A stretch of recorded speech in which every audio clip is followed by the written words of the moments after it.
आज Doubtnut app download करें। Doubtnut पर अपने सभी गणित, रसायन विज्ञान, भौतिक विज्ञान और जीव विज्ञान के डाउट्स का करो सफाया। बस प्रश्न की फोटो खींचो, एक ही प्रश्न को क्रॉप करो और तुरंत वीडियो सोल्यूशन पाओ। अभी डाउनलोड करें।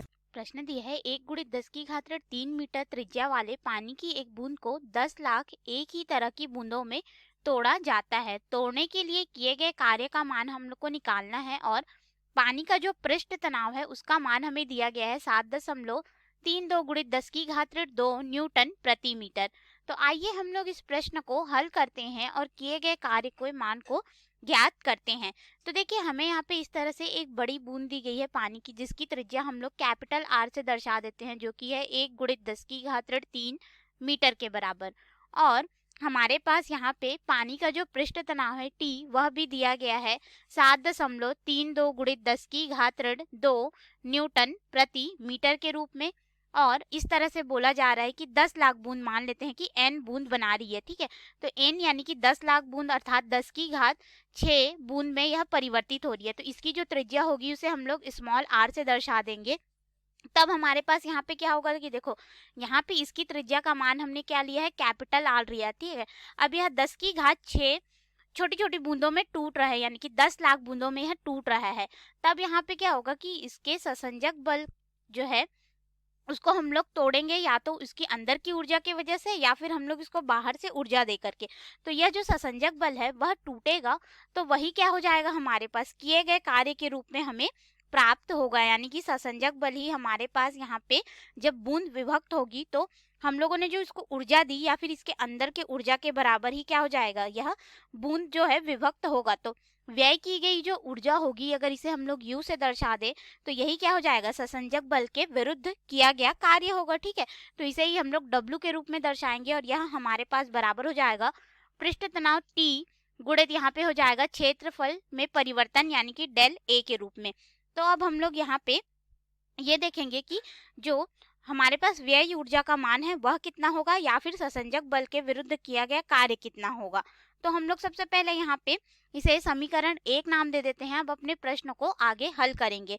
तो हम लोग यहाँ पे स्मॉल r जो है छोटी बूंद की त्रिज्या उसको ज्ञात करेंगे। तो देखिए हम लोग मान लेते हैं बड़ी बूंद है उसका आयतन v1 है, और जो छोटी बूंद है जो कि हमारे पास बड़ी बूंद से ही प्राप्त हो रही है, तो n बूंद हमें प्राप्त हो रही है और उसका आयतन v2 है मान लेते हैं, ठीक है।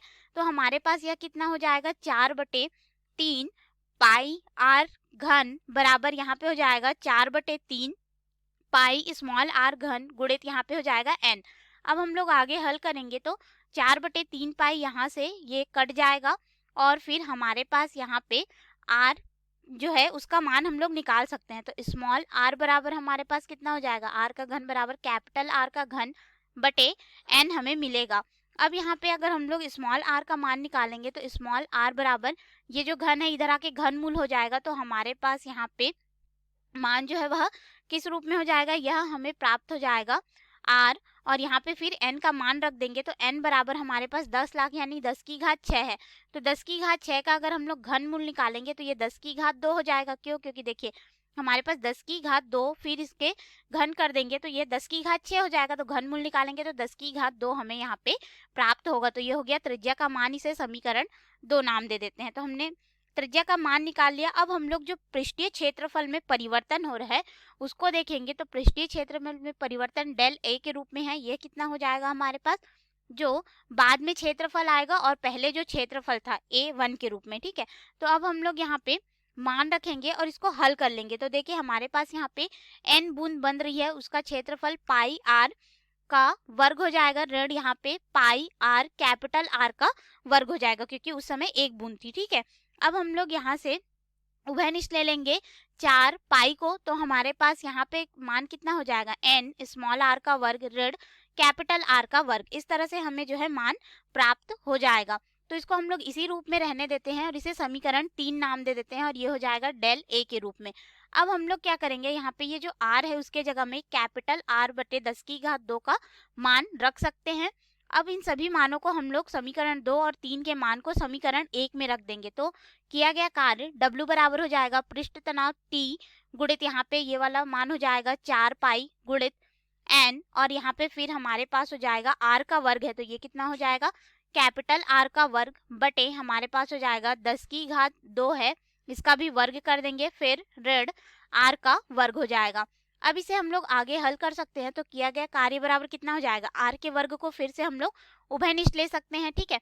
तो हमारे पास हो जाएगा 4 पाई गुणित पृष्ठ t गुणित त्रिज्या r का वर्ग, फिर हमारे पास यहाँ पे हो जाएगा n बटे 10 की घात 4 ऋण 1 के रूप में हमें प्राप्त होगा। तो अब हम लोग इस समीकरण में मान रखेंगे और जो किया गया कार्य है उसको निकाल लेंगे। W बराबर यहाँ पे हो जाएगा 4 गुणित पाई का मान 3.14 गुणित पृष्ठ तनाव का मान हमें यहाँ पे 7.3 गुणित 10 की घात ऋण 2 न्यूटन मीटर का हमें मान दिया गया है, ठीक है। तो ये वाला हम लोग रख दिया और त्रिज्या का मान हमारे पास यहाँ पे 1 गुणित 10 की घात ऋण 3 मीटर है, तो इसको हम लोग यहाँ पे रखेंगे। ये हो जाएगा 1 गुणित 10 की घात ऋण 3 मीटर का वर्ग, और फिर हमारे पास यहाँ पे हो जाएगा n का मान रखेंगे जो कि है 10 की घात 6 बटे यहाँ पे वर्ग कर दिए थे तो 10 की घात 4 ऋण 1 के रूप में हो जाएगा। अब इस पूरे मान को जब हम लोग हल करेंगे तो किया गया कार्य W बराबर लगभग 9.101 गुणित 10 की घात ऋण 5 जूल हमें प्राप्त होगा। तो ये रहा हमारे प्रश्न का उत्तर, जो कि हमें यहाँ पे ज्ञात करने के लिए बोला गया था। विभक्त करने के लिए हमें इतने जूल कार्य की आवश्यकता होगी। धन्यवाद। कक्षा 6 से 12वीं से लेकर नीट, IIT, JEE वो एडवांस के लेवल तक 1 करोड़ से ज्यादा छात्रों का भरोसा। आज ही डाउनलोड करें डाउटनेट ऐप या व्हाट्सएप करें अपने सारे डाउट्स 8400 400 400 पर।